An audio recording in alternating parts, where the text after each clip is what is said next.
Ever feel like something's stalking you? Just waiting to snap you up? It feels like you're being targeted by ads. But there's an escape. For just $1 a month on Patreon, you can watch our videos completely ad-free. You can also get your name in the credits, vote on what animals we talk about, attend live streams, and more. Support from viewers lets us keep making videos and lets you escape the ads. Go to patreon.com/YDAW. The link is in the description. Don't let the Quetzalcoatl adless get you. Oh, unhand me at once!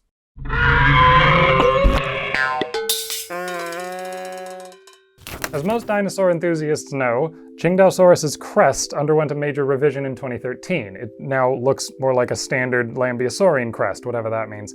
But I was curious about the soft tissues, because for about 2 decades there, it was really common to see these scrotal-looking structures. And when I looked into it, the story of these balls ran surprisingly deep.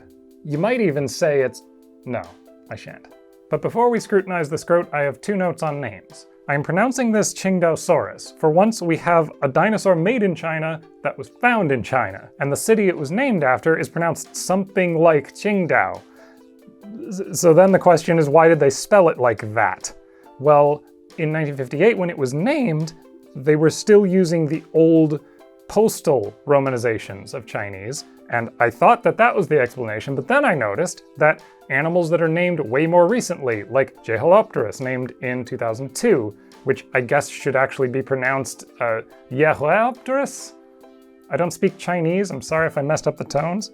I don't speak Greek either, but I'm not sorry about that one. So I realized I might be approaching this the wrong way. Written or printed taxon names have reducing visual ambiguity as a much more important priority than accurately encoding phonemes, especially when you're coming from a language with multiple varieties. What you need is a distinct combination of letters that is still recognizable in print, even if you can't print the diacritic marks and so forth. So in a way, Latin scientific names are kind of like written Chinese, where the meaning is the same even if different people are going to pronounce it completely differently.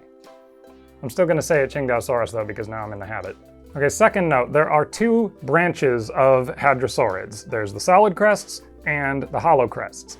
And for many, many years, the hollow crests have been called Lambeosaurines, but the solid crests were called hadrosaurines, which in addition to making no sense, because Hadrosaurus is not actually a member of the hadrosaurines, that is confusing to listen to. So I'm just going to call them the new name, Saurolophines, and just imagine that anytime I'm talking about research before like 2010, an asterisk has popped up saying, at the time, hadrosaurines. Okay? Okay. The starting point for Tsintaosaurus's journey with its crests is actually with the Irish Elk Megaloceros. Traditionally, we had seen their antlers, which are enormous, in much the same light that we see large dinosaur ornaments. You know, they have gotten so big that they are actually a hindrance to the animal. But Gould measured the material and determined that the antlers aren't disproportionate, the deer are just huge. He argued that ritualized dominance displays without actual combat had replaced the head-to-head combat that their ancestors had been engaging in when they were smaller. I will note that modern finite element analysis has determined that the antlers of Megaloceros actually are useful for the kind of combat that modern deer with palmated antlers like theirs engage in. So it's more of a both-and situation than an either-or. But in the 70s, the idea that these useless display structures were actually a development off of a prior combat weapon was an inspiration to hadrosaur workers. To understand Tsintaosaurus's forehead bulbs, we need to go back to the dinosaur renaissance, when hadrosaur workers turned the prior concept of these animals' ecology on its head. They envisioned them as powerful terrestrial bison birds.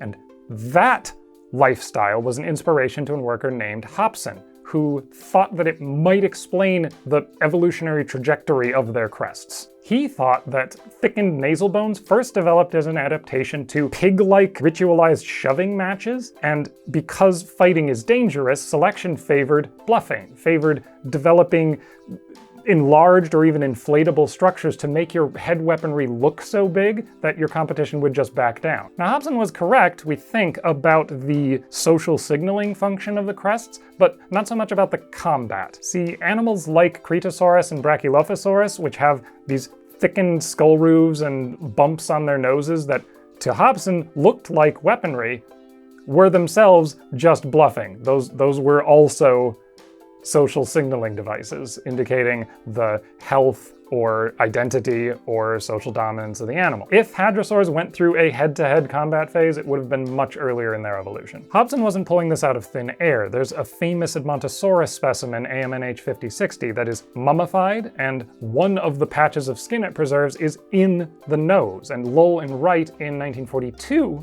thought that because that is wrinkly, that was showing that that area of the skull that looks scooped out around the nose was scooped out. In life, it was filled with cartilage and skin, forming these caverns for the nasal chamber. And in animals where that dished area extends back over the eyes along the sides of the crest, so do the nasal passages and diverticula. Hobson's innovation was to argue that the reason that that skin looked wrinkly on the specimen is that in life it was this soft, flexible, inflatable skin, where as the animal blew it up, the tuberculate scales would spread out, and the hinged skin in between them, possibly in a contrasting color, would make this flashy, sudden change in color or albedo that would function as a, like, oh, suddenly this animal has so much larger of a nose than it did a second ago. Hedden called this kind of thing aerostatopes. It's kind of like what we see in modern elephant seals or hooded seals.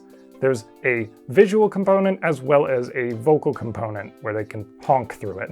And that image of animals like Tsintaosaurus decked out in these inflatable head sacks was one that illustrators would take and run with. In the 70s, it seemed like the different lineages of hadrosaurs went into different performing arts. The Lambeosaurines went for sound, and so developed their honk tubes, whereas the Saurolophines went for sight first, and developed inflatable nasal chambers. Therefore, in 1985, when John Sibbick set about illustrating the Illustrated Encyclopedia of Dinosaurs, he depicted Saurolophus with what looks like a giant raviolo on its head. It runs from the beak all the way to the tip of the crest, and when he went to apply that kind of structure to Tsintaosaurus, we got the sack. I am indebted to Love in the Time of Chasmosaurs for tracing the entire sordid history, I think inadvertently, of scientific illustrations of Tsintaosaurus's facial tissues. So go check them out if you want more examples. Now, I don't know that this was the origin point of the face balls, but it does seem to be from here that they proliferated. Now, when you look at these toys and the Sibbick illustration that I'm blaming them on, you might be wondering, why are the bulbs clumped up near the crest on top of the head? When in his Saurolophus illustration, the nostrils are towards the front of the Narioforamen where we would expect them to be. And where the second set of nostrils is on this toy, I'm really not sure what's going on with these bumps. I don't know, but I have two guesses.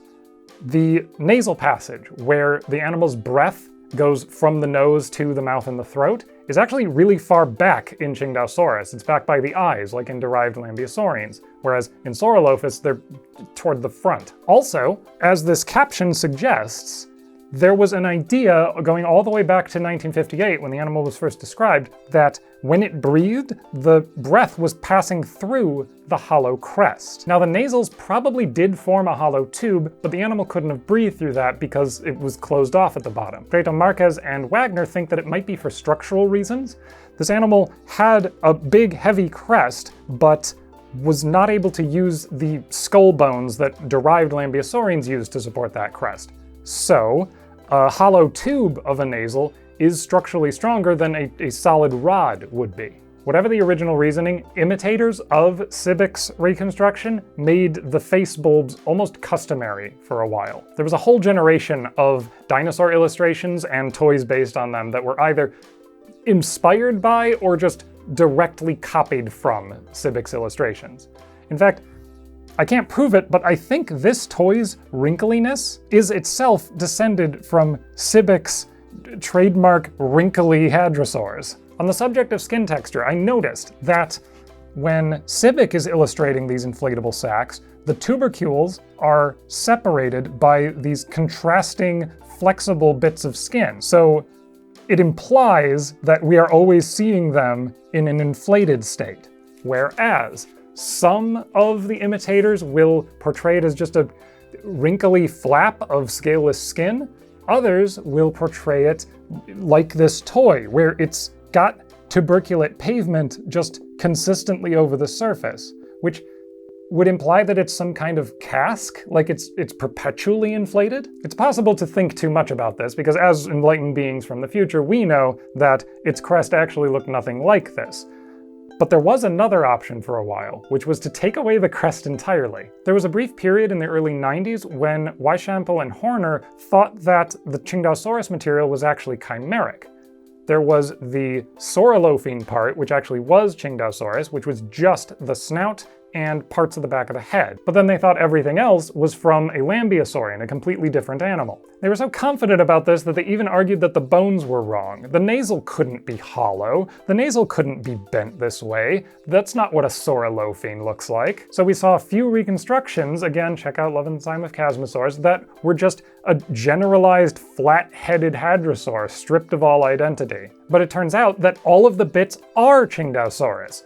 It's actually a basal Lambeosaurine. The bits of the skull that look Saurolophine, like the rounded beak edges and the complex nasal chamber, look that way because they had not yet simplified like they did in derived Lambeosaurines. We often talk about the type specimen, which is literally the most specific you can be. You can say, at minimum, this species contains this individual.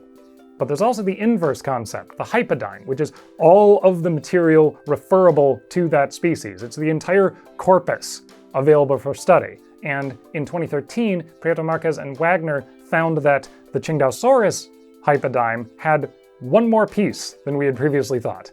It was a premaxillary crest fragment, which even the original describer had thought was from an unrelated Lambeosaurine. But they noticed that this little rhombus-shaped piece embedded in it, I say little, it's like the size of my hand, was the original unbroken shape of the tip of Tsintaosaurus's nasal bone, which meant that the junction between the premaxilla and the nasal was actually flipped up on top of the head.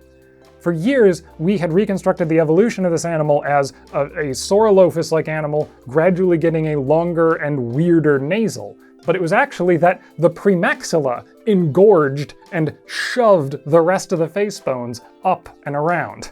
Obviously, we don't know exactly what shape the front of the crest took.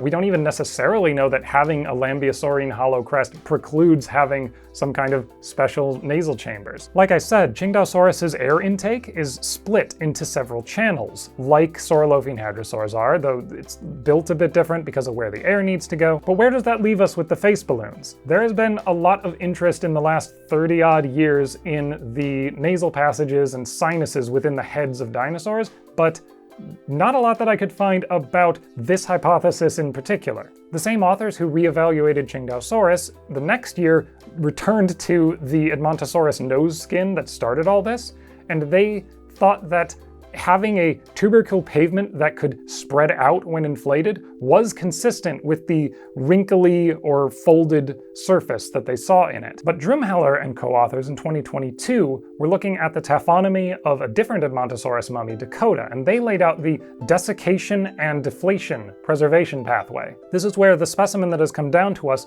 is skin and bones, because everything else got eaten by invertebrates and microbes. But because the carcass had previously been opened, all of that putrefying, decayed soup was able to drain out, leaving just the outer dermis and the bones. And they do mention that this preservation pathway probably applies to AMNH 5060. So the question I will leave you with is, does the nose skin that we have look deflated because it was deflated after death? And would the kind of pliant, inflatable membrane that Hobson was envisioning be rugged enough to hold up when everything under it had been eaten away? Does this let the air out of the nose balloons? I don't know, but I want to thank you for joining me in this dive down the rabbit hole of what was going on with Tsintaosaurus's face. Thank you for watching Your Dinosaurs Are Wrong. Remember to like, comment, and subscribe, and we'll see you next time. We would like to extend a special thank you to these individuals who have gone above and beyond to support this show. We could not have done it without you. Thank you.